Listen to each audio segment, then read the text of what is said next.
here, so you'll click got it on the screen if you want to get that away, where it says it's recording now. We want to a big welcome this morning to Rabbi Joel Cohn, who, as I see, very quickly is acquainted with all of you already. Perhaps mostly because he was the former principal of SAR Academy, though I think we have a Queens connection here as well. So Rabbi Cohn is joining us this morning. He's going to speak about the topic of Shmitta, which is of course very relevant to us as Jews this particular year. This year, 5782 is a Shmitta year in Israel. And so Rabbi Cohn's going to talk about things like, what does Shmitta really look like? What does it feel like in Israel? How does it affect the kosher consumer in Israel? How does it affect them in their garden, in their kitchen? How does it affect us, as those of us who are in Chutz La'aretz? Perhaps actually some of us may go to Israel over the course of this year as well. So how does that affect us? So he's going to have a multimedia session with us this morning about Shmitta observance and all the various opinions about how Shmitta is observed today. I want to acknowledge the sponsor for this lecture. It's being sponsored by Jennifer and Avery Fisher in memory of Avery's father and the grandfather of Noah, Gabe, and Eva, Abraham Fisher, Abraham Lieber, Ben Ephraim, in the commemoration of the 9th yard site on this day of Tu B'Shvat.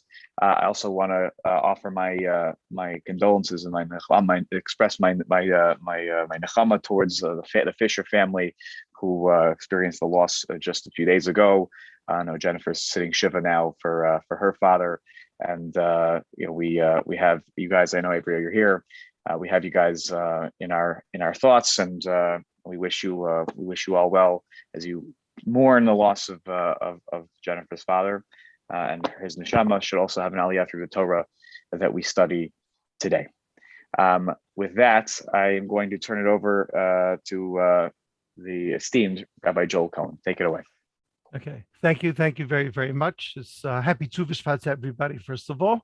And it's a pleasure to be here this morning, or for us, it's this afternoon. Just in way of introduction, I was principal of SAR to 2005.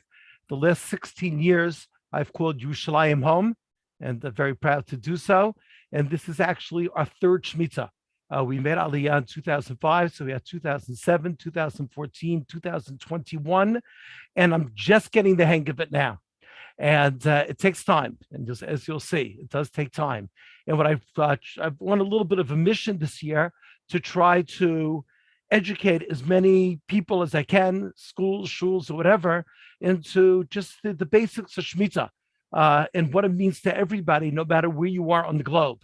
Just in terms of what Rabbi Klinger said, in terms of observance, kashrut, but more so, what is the message to all Jews, no matter where you live, in the world.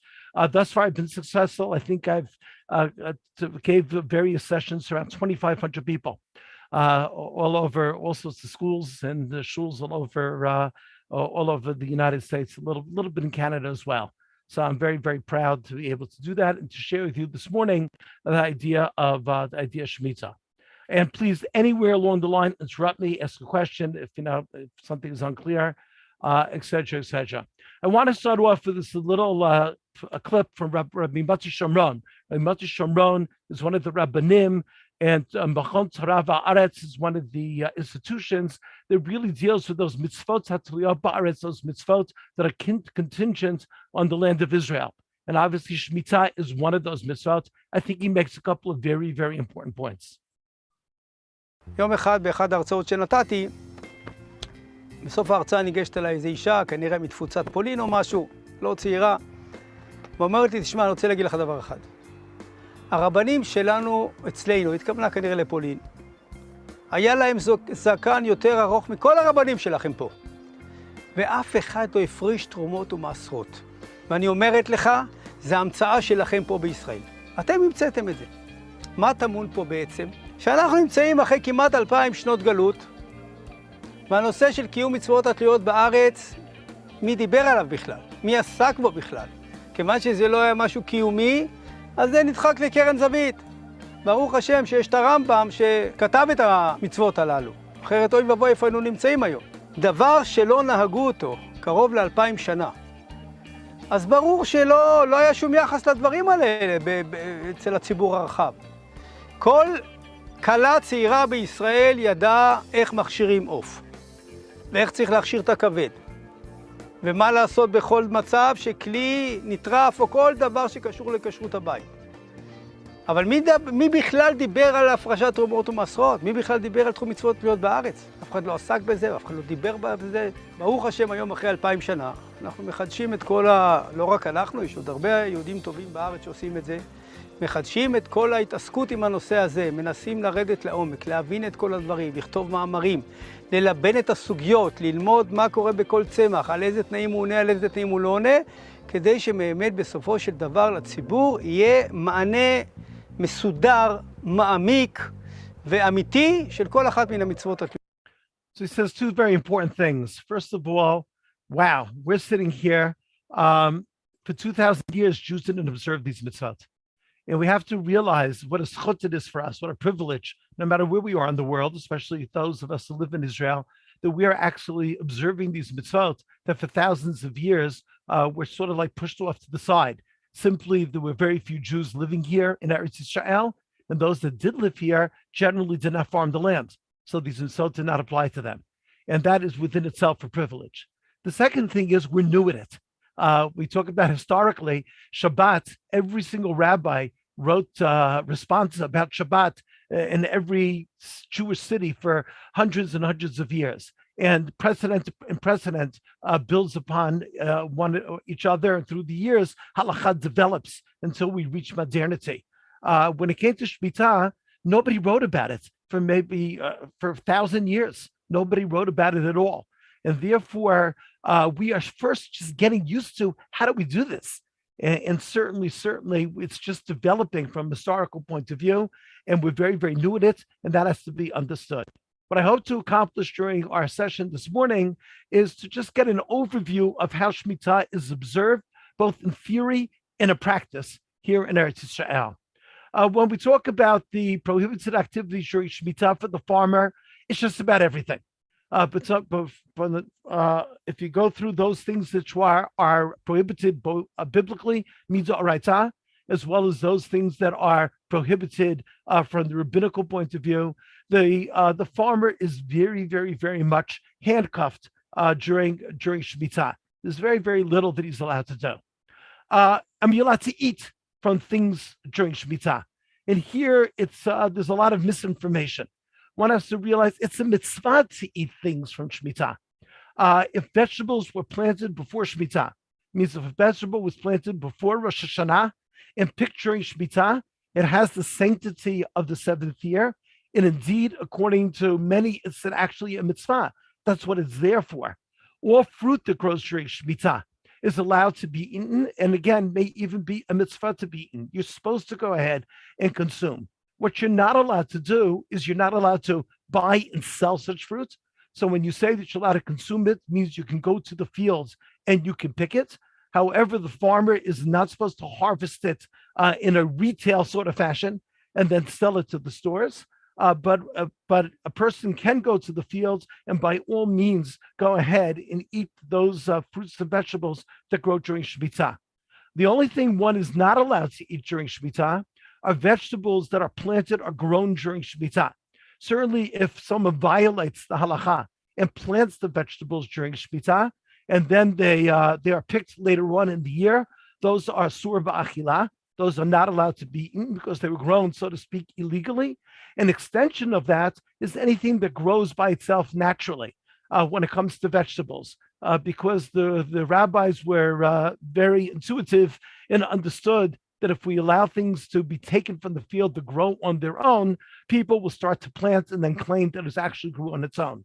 Obviously, when it comes to fruits don't have to be planted. So we're not afraid of anybody planting a tree during Shmitta because those trees will not bear fruit during Shmitta. So when it comes down to it, the only things that in terms are forbidden to be eaten would be something which was actually planted during Shmitta or something that grew on its own during Shmitta. Additionally, the farmer is commanded to go ahead and to make his field hefker. Hefker means that it's free for all to come and take, to make the fields ownerless. And that's something which is obviously quite the challenge for a farmer, that we tell the farmer, sit on your hands, don't do anything, don't do any sort of farming activities during Shmitta, and anything that does grow that you planted before the Shmitta, and anything that grows from that which you planted before the Shmitta is hefker and free for the taking. And anybody can go ahead and anybody can come to the farmer's lands and help themselves to those things which they need of immediate need. In other words, one cannot come and drive up with a truck, a semi, and come to somebody's fields and take thousands of peppers or whatever it happens to be.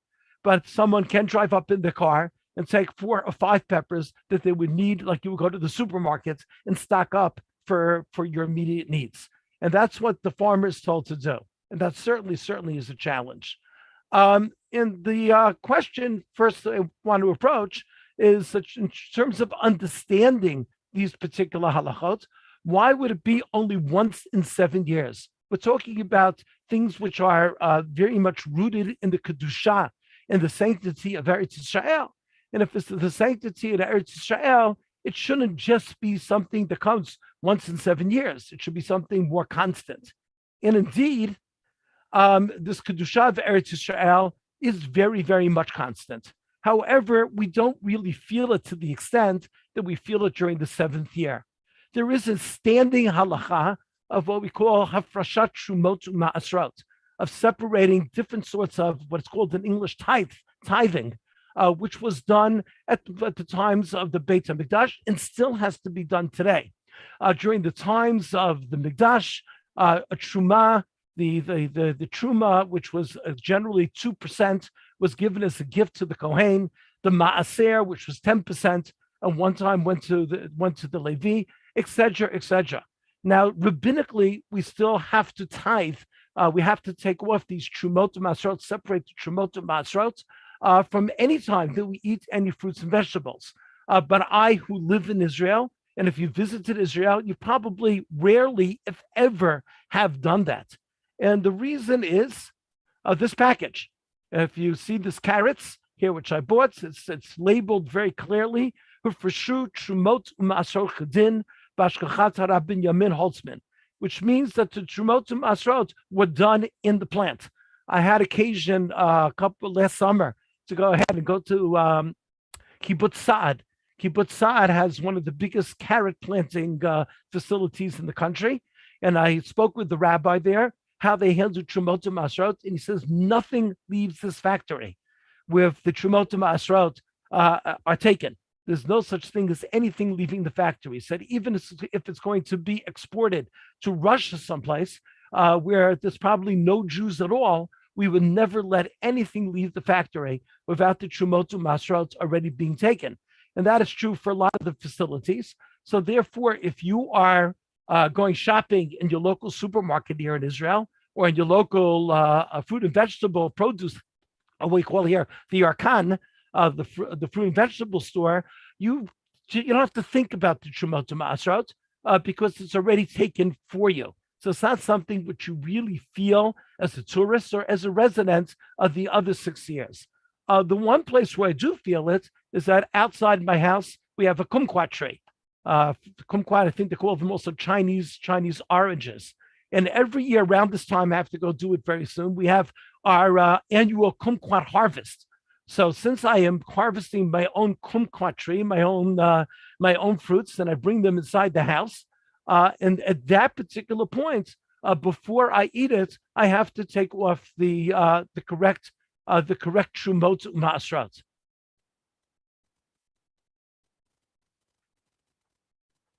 Just buffering for a second. So we're going to do now, we're going to take off truma. Truma is just a kol shehu. It's just a very, very little bit. So I'm getting ready and actually doing it because they the bracha yet. But on this kumquat, a very little bit is going to be truma. And then afterwards, we're going to take truma maaser. We're going to take maaser, which is 1/10.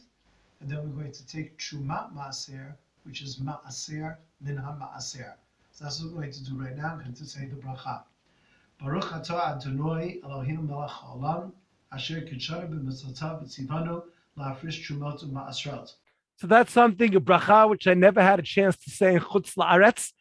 Now that I am the proud owner of a kumquat tree and also of a lemon tree, we get to take those trumot ma'asrot. But otherwise, it's not something at all that you would come and you would have to come in contact with. And certainly, if you're a tourist, you would never go ahead and have occasion to take these trumot ma'asrot. So it's not part of our daily routine. Shmita, however, is a very, very different ball of wax, to say the least. It's something where, again, this is my third Shmita here, which I've been educating myself and trying to educate others as to the importance of it and how it's actually observed. So the first question is, how do we know this year is even a Shmita year? As you saw in that first clip that I showed you, we went pretty much from the times of the second Beit HaMikdash until almost contemporary times with nobody observing Shmita. There are exceptions along the road. We do have some inkling of different communities where Shmita was observed, but how are we so sure that we even get the right year? Well, there is a trick, but it's only a trick, but it's worth knowing. If you do take this year, 5782, and you divide it by 7, you will find that there's no remainder. So that this year is actually a multiple of 7 years from Briat HaOlam, from the creation of the world. And again, the trick works. And if you ever wanted to know what year in the cycle of Shmita we're up to, just to take the year divided by 7, whatever the remainder is, you'll see whether in the first year, second year of the Shmita cycle, etc., etc. Now, the reason why it's only a trick is because Shmita didn't start with Adam Harishon, didn't start with the Briat HaOlam, did not start with the creation of the world. The first Shmita to actually be observed by the Jewish people had to be observed by Yoshua, upon his entry to Eretz Yisrael. There was 7 years of what we call the conquering of the land, 7 years in which the land was then settled, divided amongst the Shvatim, divided amongst the tribes. So it was 21 years into Yoshua's entry into the land of Israel that we have the first Shemitah year, which still leaves us in a quandary of exactly when Shemitah is. To our luck, we do have a Gemara, we do have a Talmudic text, which gives us a little bit of a bookmark. The Talmud in Masachet Ta'anit goes ahead and tells us that the Churban Bayit, Rishon and Sheni, that the destruction of the first temple and the second temple both took place in what's called in the Talmud Motzei Shviat, at the end the year following the Shviat, the year following the 7th year, which would go ahead and would make the year beforehand into a Shemitah year. So according to, again, and Jewish historians will have a field day with this. So I'm just giving you the consensus, even though there's certainly lots of discussion about it. We assume that the destruction of the second Beit HaMikdash took place in the Jewish year 3830, which would make the year 3829 into a Shemitah year, which was 1,953 years ago. And you can do your math. This year is, if you go ahead and you divide 1,953 by 7, and there will be no remainder, which makes this year fit into that cycle that started, that was bookmarked in 3829. And so this is our primary source that we know that this year is actually a Shemitah year. But like in everything else in the amongst Jews, it is hardly agreed upon. The Rambam, when he wrote his Mishneh Torah, his major work in Halacha, he records that he disagrees. He has a different interpretation of the Gemara, and he actually has Shemitah 1 year later than everybody has. In other words, according to the Rambam, this year, 5782, would be the 6th year. 5783 actually would be a Shemitah year. But yet the Rambam writes, he says, listen, even though the Rambam is not, doesn't shy away from a good argument, his Sfarim are full with very individual opinions. Here he goes ahead and he makes a statement and he says, listen, when it comes to this, I'm going to have to tip my hat to the tradition, and to the tradition that the Gaonim, that the sages and the people who live in Eretz Yisrael have, and they have their tradition as being the Shemitah year a year before I have. And therefore, I'm sort of like going to put my opinion on the side, which is very not like the Rambam, but just with the idea that these last words, that we have to rely upon their counts, because tradition and that which has been done has to be a cornerstone of the way that we go ahead and we make halakhic decisions. And so we generally assume that this year is a Shemitah year, though it does not go without some sort of argument. One of the interim posts that we have in terms of observance of Shemitah comes from the Shmitta of 1622. One of the famed Talmidei Chachamim at that time, which is known as the Shla, comes to Eretz Yisrael. There was a contingent of people that after the Inquisition, Spain and Portugal made their way to Eretz Yisrael. The Shla was one of the few Ashkenazic Jews who made his way to Eretz Yisrael. And even at that time, he reports the keeping of the Shemitah was extremely, extremely difficult because of just the economics of it and being able to stay alive while going ahead and keeping Shemitah. But then he says, he muses to himself, but I'm going to come all the way to Eretz Yisrael and not keep the Shemitah. That's unconscionable. So again, we do find some literature, albeit very, very little, about Shemitah that was observed throughout all the centuries. How do we keep Shemitah? Practically here in Eretz Yisrael, what happens? Well, the first thing, and when I came for the first time for my first Shemitah, I was not aware about it. I had to ask, what about the garden? Shemitah, when you learn in school, is always the farmer can't. The farmer can't. The farmer can't do this. The farmer can't do that. What about the average person? I have a home here in Yerushalayim. Can I plant flowers in the garden?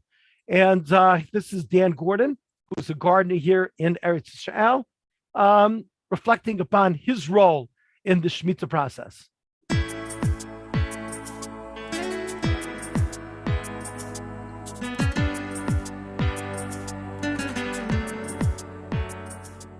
In my occupation, there is inherent within it something called Shabbos. I get a year of rest. Like the Shabbos of the week, I have the Shabbos of the year, so I get a year of rest. So there are certain things that I'm able to do, and certain things I cannot do in the garden during the Shemitah year. And of course, with all the nice things that come with the Shabbos, spend more time with the kids and with the family, and then spend more time learning Torah. Shmitta is called a Shabbos, and so with the Shabbos of the week, anyone who wants to enjoy and have Oneg Shabbos, there's a preparation for the Shabbos of the week. So too with Shmitta. There's a preparation for the Shmitta, which is the Shabbos of the years. The things that I have started to do in my gardens in order to prepare for this Shabbos, the Shmitta of the years, is I've looked at areas of the garden where I rely on annual planting. Those are plants that will have to be reseeded or replanted every 6 months or every year because they grow and then they die completely and they do not regrow again the next year. And I look to see where those are in the garden, and I decide if I want to replace that with something that does last from year to year. This special mitzvah that, as I've been learning about it now for quite some time, that I have the unique position to be so affected by it, but to be so able to guard it at the same time. So I'm the closer we get to the Shemitah, there's a tremendous excitement that's swelling up inside of me. That it's like almost Shabbos. How excited we are for Shabbos. That's how I feel. Baruch Hashem.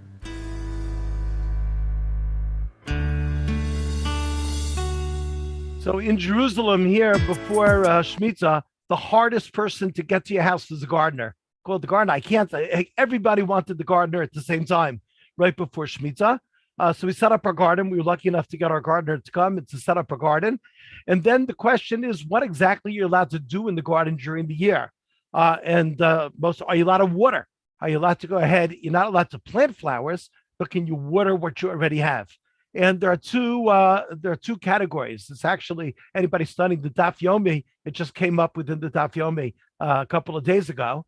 And there's those things which are to sustain that which already is, which is known as halacha of ukmiyeh. If you're sustaining that which you have, keeping things alive, that is allowed. What you're not allowed to do is ivruyeh, is to improve upon what you have. So to give the water that the plant needs in order to survive, or if you're a farmer, you don't have to let all your trees die and everything die. You're allowed to keep things going alive and to sustain them. That you're allowed to do.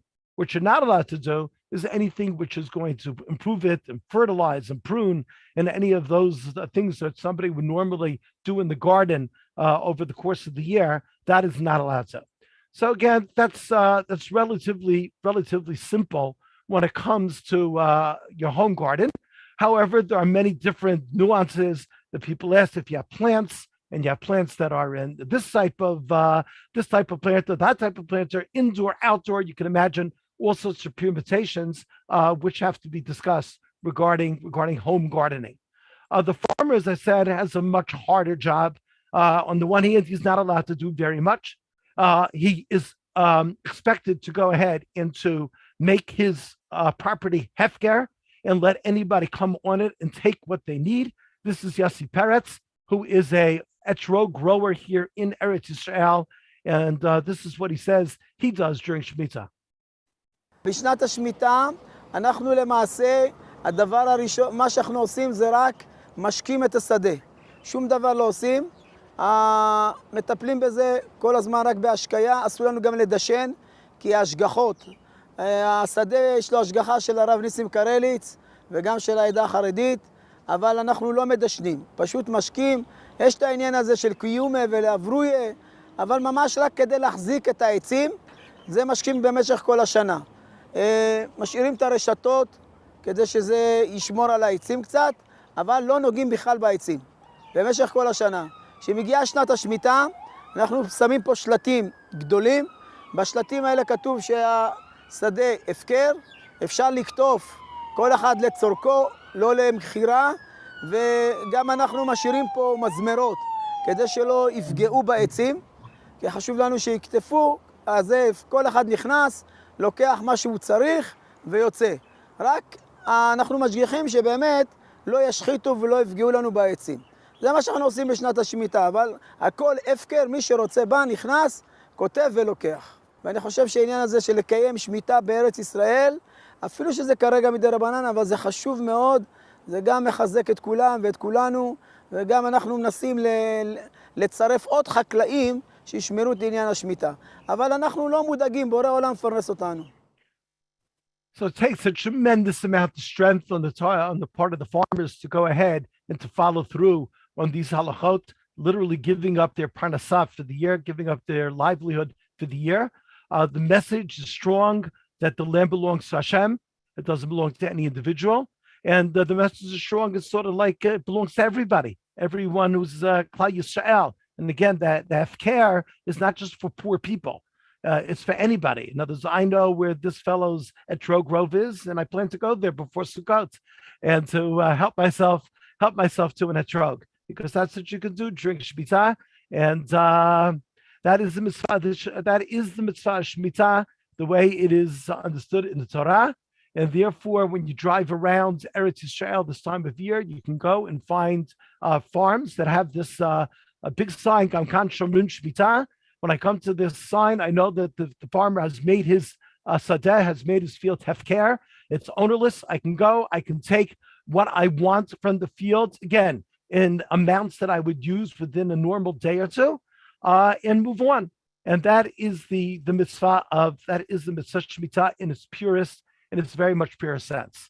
The question is very much, which is posed already in the Torah. The Torah, when it describes the Parshat Bahar, the mitzvah Shmita, says,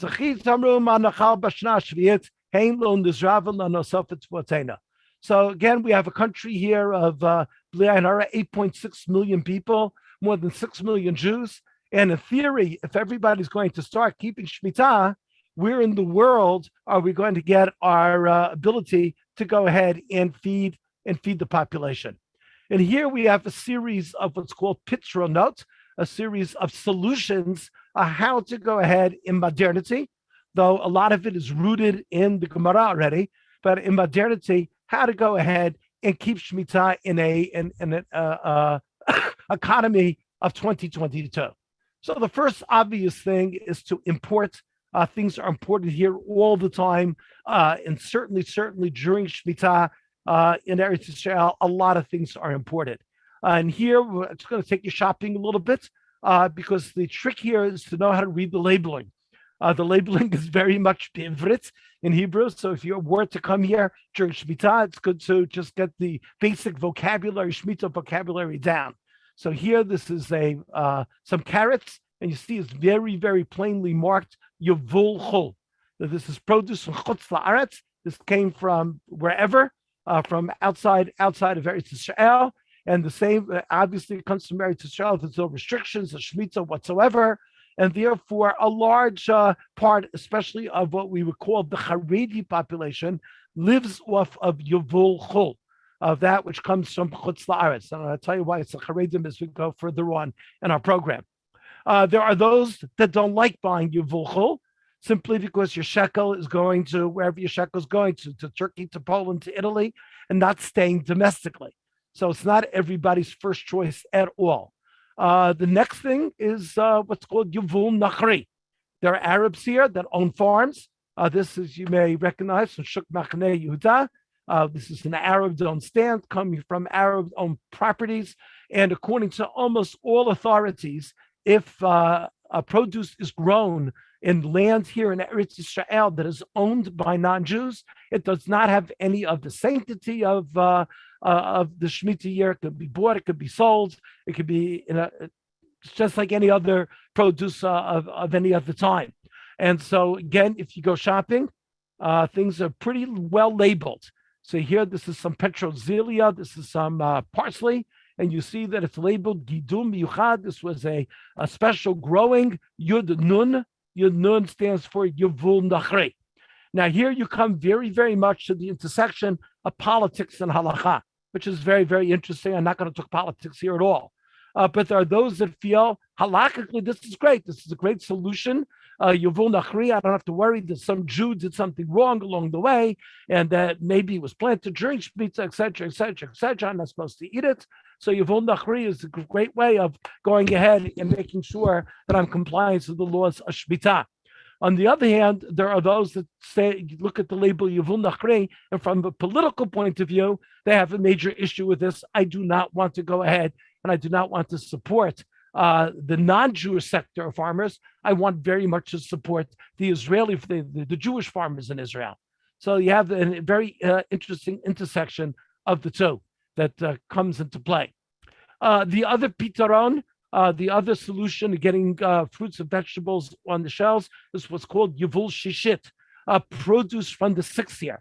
Shmita was hardly a surprise. Everybody knew it was coming. The farmers do plan for it in advance. Society plans for it in advance. And therefore, the 6th year, there was a change in the harvesting schedule. And what you're looking at here is a cold storage facility. There are many, many fruits and vegetables that can be stored for quite a length of time. You know, from your own refrigerator, what works and what doesn't work in terms of refrigeration. There are certain things that can stay in refrigeration for quite a long time, and then they are released to the markets. Here are some carrots. I have the handle. Tell me that. Okay. So you have some carrots that's, again, clearly marked Yavul Shishit, clearly marked that this is the produce of the 6th year, and therefore one doesn't have to be concerned that any Shemitah law was violated in the planting of these carrots. Obviously, as we come to Chodesh Shvat, and we're into already the 5th month of Shemitah, the Yavul Shishit becomes less and less available. Depends on what the item is. Again, some items do stay for a long time. Apples, for instance, can stay an extremely long time in refrigeration. Onions, potatoes can stay an extremely long time. Other things like cucumbers, you know, from your own refrigerator, they have a limited refrigerated life. So that's another way that we can stock the shelves. Here's another way, and this is a little bit more confusing. I'll do my best to explain. Shmita is rooted in the sanctity of Eretz Yisrael. The sanctity of Eretz Yisrael halakhically happens in 2 different time periods. One is when Yoshua, as we said before, came to Eretz Yisrael and started to capture the land. That ended with the Korban Bayit Rishon, with the destruction of the first temple. Then came Zerubbabel, Ezra, Nehemiah, those people that came from Babylonia, and what's called Kibush Olei Bavel.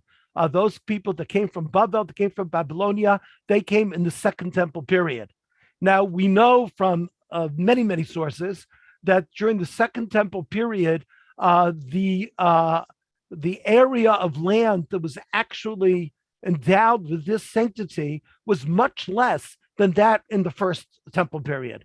So that the Kibush Olei Mitzrayim includes a good part of the Negev, a good part of the Egyptian Israeli border, a contemporary border, whereas the Kibush Olei Bavel, that which took place during the Second Temple period, only goes up to the Lemidis border, includes some of the Golan, not the whole Golan, and only extended down more or less to Beersheba, though that is not that certainly is in question where that line of demarcation is. When we talk about the contemporary Kedusha, sanctity of Eretz Yisrael, we are talking about from the Second Temple period, because from a historical point of view, that is closer to us. And therefore, that which happened in the First Temple period is irrelevant. So therefore, there are certain parts of Eretz Yisrael, modern day state of Israel, which according to everybody does not have the Kedusha, does not have the sanctity of Eretz Yisrael. If you go down to the Eilat area, or what's called the Darom Arava, the southern Arava area, everybody's in agreement that during the Second Temple period, no one lived there. And therefore, anything that's grown in that area is not subject to any other restrictions of Shmitta. Because even though it's part of the contemporary state of Israel, from a halakhic perspective, it does not have Kedusha of Eretz Yisrael, the sanctity of Eretz Yisrael. Now, what's again very, very fascinating is because here you very much have the nexus of halakha and archaeology. Where is that line? Where is that line to be drawn? We know the names from many sources in the Mishnah and other places. We know the names of cities that existed during the Second Temple period, but where were they? And so certainly the archaeologists and the poskim have to sort of like come up with the boundaries. And you can imagine it's not necessarily agreed upon. But here, you have, again, let's go shopping. So you have this lettuce, and you see it says, Totzeret mikbulot olei Mitzrayim. So this is why it's good to have some basic Shmitta Hebrew. This is produce from the gvulot, from the boundaries of the olei Mitzrayim, from the times of the people that came from Egypt to Eretz Yisrael, that was from the First Temple period. And therefore, does not have any of the sanctity of Shviat, of Shmita, because it was not from the Eretz Yisrael of the Second Temple period. So once you see that it says Olei Mitzrayim, that's a nice way of saying it does not have any other restrictions of Shmita, and you can go ahead, and you can use it, and you don't have any worries that it was planted at the wrong time, etc., etc. This is from my local food store. So it has a sign here, Milon Olei Mitzrayim. These melons are grown in that part of Eretz Yisrael, which was Kadosh during the times of the first Beit Mikdash, but not during the times of the Second Temple, and therefore, in terms of contemporary halacha, has no sanctity of Eretz Yisrael. And that, again, is to me is very, very fascinating. Yet another source of fruits and vegetables is through hydroponics, or what's called today vertical farming. Vertical farming basically is farming which takes place indoors, very often without any soil at all whatsoever. In the hydroponics, the soil is covered with plastic. And again, the planting is taking place indoors. So again, according to many, many poskim, according to many rabbis, this does not have any the sanctity of Shviat, of Shmita. This can be done anywhere within the boundaries of Israel because it is not actually being grown in the soil of Eretz Yisrael, because it's being grown through hydroponically and not through the soil. And so here on this particular bag of chasa, of lettuce, we have a long Megillah here that you have to learn how to read. Yerakot elu, that these vegetables, gidlu, were grown, but matzaim menutakim, in planters that were separated from the ground, uvetoch hamamot, in the inside greenhouses, not out in the field. According to the instructions of the Rabbanim, and don't have the sanctity of Shviat. So now we figured out a whole bunch of ways to stock the supermarket shelves with all sorts of all sorts of fruits and vegetables. We can get things from Chutz, you can get things that were grown by Arabs, you get things from the 6th year, you get things from the part of Eretz Yisrael, which is that does not have the sanctity, you get things from these from the hydroponics, and so the store could be filled with all sorts of goodies. The problem, though, remains the Israeli farmer. This is Shalmai. He's a religious man who has a farm maybe an hour north of Yerushalayim, a little less. He wants to keep Shmita. He said, basically, I'm going to go broke. I'm simply going to go broke. כל עם שיושב על ארצו צריך שיהיה לו חקלאות, כי זה לחם, זה האוכל שאנחנו אוכלים. ואם אנחנו נשבות בשמיטה לגמרי, למעשה הנוכרים יתפסו את מקומנו. על אחת כמה וכמה, חקלאים שמייצאים לחוץ לארץ, לא יכולים להתנתק שנה מהקונים שלהם בחול. אז חייבים למצוא את השילוב. מצד אחד לקיים את המצוות כמו שהתורה ציוותה עלינו, מצד שני למצוא פתרונות הלכתיים. התורה שלנו היא תורת חיים, וחי בהם.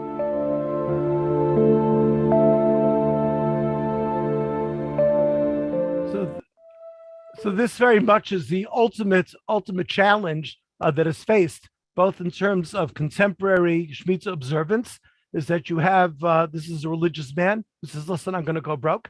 And certainly the sector, the farming sector is made up of mostly irreligious people, and they're not going to want anything to do with Shemitah. And if they're just left to their own devices, what's going to happen is that the supermarket's going to be full with items that was grown during Shmitah, which again, from the kashrut point of view, is going to be not allowed. And so this has been a problem or a challenge for many, many years.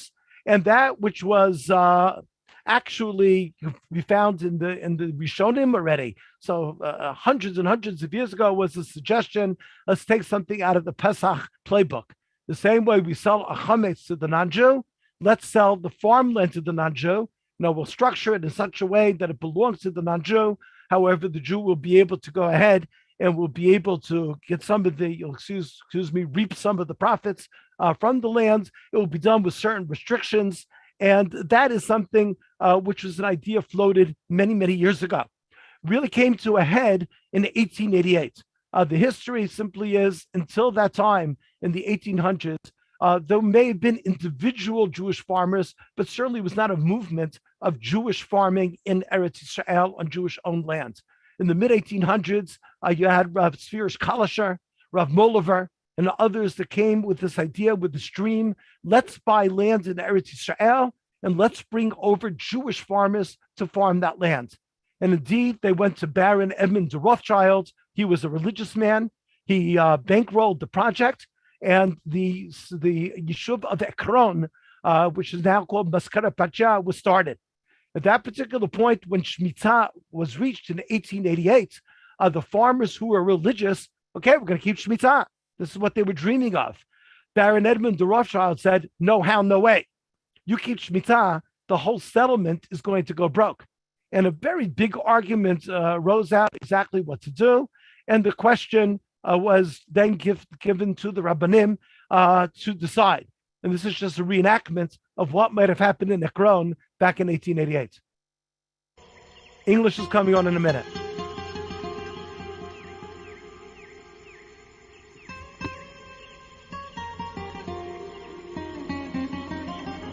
המושבה פורחת. התוכנית של הרב מוהליבר להביא לארץ יהודים אשר יודעים את עבודת האדמה הייתה מוצלחת. המושבה מתבססת, ובעוד שנים ספורות לא יזדקקו עוד לעזרת הברון.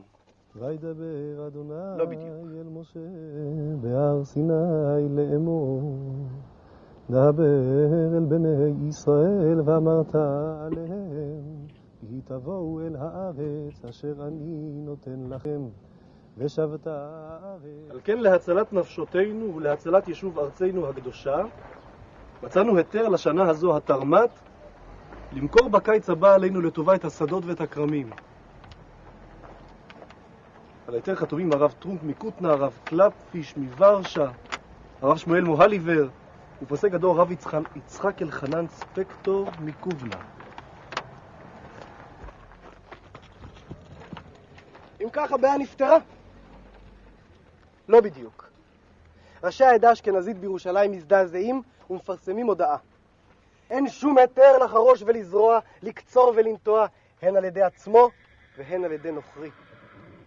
ואנחנו כולנו סמוכים ובטוחים כי שביתת הארץ תהיה לכם לברכה. ולמותר יחשב להודיע לכם חומר עונש אבון חילול השמיטה, ושכר השומרה כהלכתה. על החתום, הרב יהושע לייב דיסקין שליטה והרב שמואל סלנט שליטה. So this whole idea is very much mired in different opinions amongst the Rabbanim. Some, I think was a brilliant idea and actually was executed, even though the farmers at the time did not work the land. They refused to work the land, the farmers in 1888, while others have disputed this from the get-go. What actually happens, again, the one who was the signee to this original, what's called Heter Mechira, this particular idea of selling the land, was none other of Yitzchak Cohn Inspector, who was the Gadol Ador at the time, and he gave it his okay for that Shmitta and that Shmitta only. What happens, halacha l'maisa, as we say, tachlis for real, is this picture was taken in August. The Rabbanut goes ahead, and for any farmer that wants to, they go ahead and they arrange the sale of the land to a non-Jew. His name is Wesley Schmidt. He is the one that takes possession of the land during Shmitta. 96% of farmers do that. Obviously, all the irreligious farmers, this is the go-to because it's relatively simple. There's no downside for them. They just like selling your chametz on Pesach. You go ahead and you come to Rabbi, you sell it, and you get it back. And that's essentially what happens. Many of the religious farmers do this as well. Some of them, again, as we'll see, have other ways of going about doing business during Shemitah. But there is a constant tug of war here in Eretz Yisrael. Is this really valid? But you go to the store and you see this is cilantro and kuzbara, and it's plainly marked up P Hetzer Mechira, that this was grown on land here in Eretz Yisrael that was sold to a non-Jew. And again, if you go into most of the stores in most of the country, this is what you're going to find, is what you call Hetzer Mechira. The Chazon Ish, who was the Gadol Hador here until his passing in 1953, and still his opinions count a lot, was against the Hetzer Mechira for a wide variety of reasons. The idea of selling Eretz Yisrael to a non-Jew, is it a real sale? A whole laundry list of reasons that he was not in favor. And therefore, what you'll find until today, you see these two bags of potato chips. On the right, it says Yevulchul, which means the potatoes came from outside Eretz Yisrael. And therefore, in the upper left-hand corner, you'll see that it bears the kashrut of the Eidah Charedit, because they accept that as chutzaretz. There's nothing wrong with it. The bag on the left says Alpi Hetzer Mechira. These potatoes are grown here in Eretz Yisrael on land that was sold to the non-Jew, and therefore it will not bear the kashrut of the Eidah Charedit. And many people do not eat what's called Hetzer Mechira. There is another way of going about business, of being able to help the farmer, the religious farmer during Shmittah, in terms of making some money, and that's what's called Otsar Beit Din. Essentially, the way it works is that you have a religious farmer who goes ahead and is going to follow all the rules, and he's going to make his sadeh, he's going to make his field tefker. No one's coming to that field necessarily. Again, in theory, if I want peppers in the morning, I can drive 2 hours one way, 2 hours another way, and come home with a bag full of peppers. But that's absolutely insane. People in the city don't live near the farms. And therefore, what happens is that the Beit Din, as a public representative, come to the farmer and they say to him, listen, we'll take over your farm that you made hefker, and we will pay you to go ahead and to harvest the fruits and vegetables on your farm. So that the fruits and vegetables are hefker. They are ownerless. The Beit Din comes and they act as representatives of the public. And instead of my going to the farm and cutting it myself, the Otsar Beit Din represents me, represents the public. They go ahead and they pay the farmer, not for the item itself, but for the work involved.